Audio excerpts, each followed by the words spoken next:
कई दफा ऐसा होता है हमारे पास बच्चे आते हैं कुरान हिफ्ज करने के लिए और बेहतरीन पढ़ रहे होते हैं, यकदम बिगड़ जाते हैं, नहीं पढ़ना जी, छोड़ गए, 10-10, 15, 20-20 पारे पढ़ के छोड़ गए।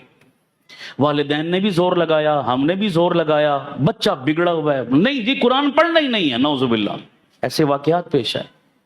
एक बच्चे के बारे में ये वाकया हमारे मदरसे में तो नहीं, एक और मदरसे में पेश आया, बड़ा अजीब वाकया, गौर से सुने। बच्चा बड़ा खूबसूरत माशाल्लाह कुरान पढ़ रहा और बेहतरीन जबरदस्त ज़हीन बच्चा, बिगड़ गया इसी तरह, नहीं पढ़ना चाहिए, छोड़ दिया। टिल लगाई मदरसे वालों ने, माँ बाप ने। उसने कहा मुझे स्कूल दाखिल करा दो, कहीं और भेज दो, मदरसे मैंने नहीं जाना। ऐसा बिगड़ा कुरान से, या अल्लाह हो गया इसको, इतना कुरान से दूर। उस बच्चे को पकड़ कर वो एक बुजुर्गों के पास, याद रखो ऐसे मसलों का हल किसके पास है? ना नानी के पास, ना दादी के पास, ना चाचे के पास, ना ताए के पास, किसके पास है? ये याद रखा करो। मशवरा कहीं का होता है, हम ले कहीं और से रहे होते हैं। वो जी दादे ने कहा था हमने ये कर दिया, नाने ने कहा था हमने वो कर दिया। दादे नाने इस मामले में मशवरा आपको, वो अथॉरिटी नहीं है, उनकी लाइन नहीं है, जिसकी लाइन है उससे मशवरा लिया करो। तो आओ हमसे पूछो, हम आपको बताएं, कहीं ना कहीं टेक्निकल फॉल्ट आ रहा होता है। अब वो एक बुजुर्गों के पास ले गए, कहा हजरत जी बड़े शौक से हमने दाखिल कराया था, बड़ा प्यारा कुरान पढ़ रहा था, कई पारे हिफ्ज भी कर चुका, पता नहीं समझ नहीं आई हुआ क्या है, बिगड़ गया। वो पहुंच गए, उनकी नजर बड़े दूर तक जाती है ना अल्लाह वालों की। उन्होंने कहा भाई ये बच्चा बाजार की कुछ चीजें खाता है? उन्होंने कहा जी और तो नहीं, जब मदरसे से छुट्टी होती है घर आता है ना, तो रास्ते में कोई बर्गर वाला, रेडी वाला, तो उसके बर्गर इसको बड़े पसंद हैं, तो ये रोज आते जाते वहां से बर्गर खाता है। वो बुजुर्ग फरमाने लगे ऐसा करो 40 दिन तक बाजार की तमाम चीजें इस बच्चे के लिए बंद कर दो, इसकी जो डिमांड हो घर में इसकी वालदा को कहो बना कर दे। बर्गर भी चाहिए ना, घर में खिलाओ, बाजार की चीजें मत खिलाओ। और घर में भी जब खाना बनाओ तो खाना हलाल तो हो ही हो, लेकिन हलाल के साथ साथ क्या है, इसकी मां को कहो कि बावुजू होकर खाना बनाया करे। सुभान अल्लाह, इन चीजों का असर कितना है।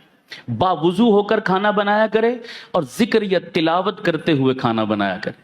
40 दिन ये नुस्खा इस्तेमाल करो, फिर मुझे बताना असर क्या हुआ। उन्होंने शुरू कर दिया ऐसा जनाब।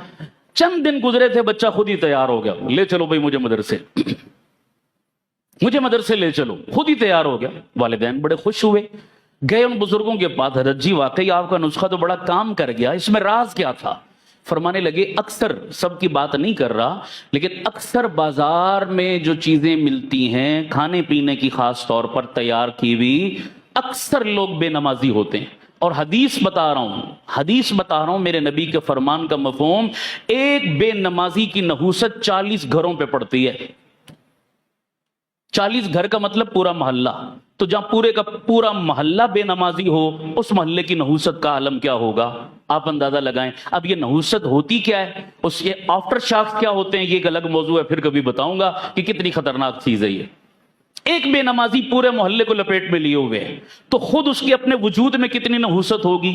उन्हीं नहूसत वाले हाथों से उसने बर्गर बनाए, खाना बनाया, सालन बनाया, रोटी बनाई, जो भी, तो बताइए वो जो खा रहा है क्या नहूसत उसके अंदर नहीं जा रही?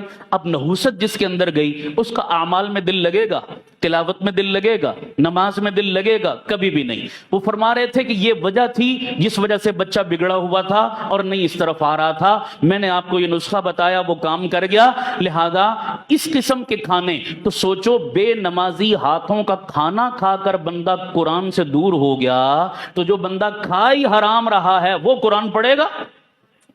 जो अपने बच्चों को हराम खिला रहा है उसके बच्चे कुरान पढ़ेंगे, उसके बच्चे नमाज पढ़ेंगे, उसके बच्चे दीन पर चलेंगे, नेक होंगे।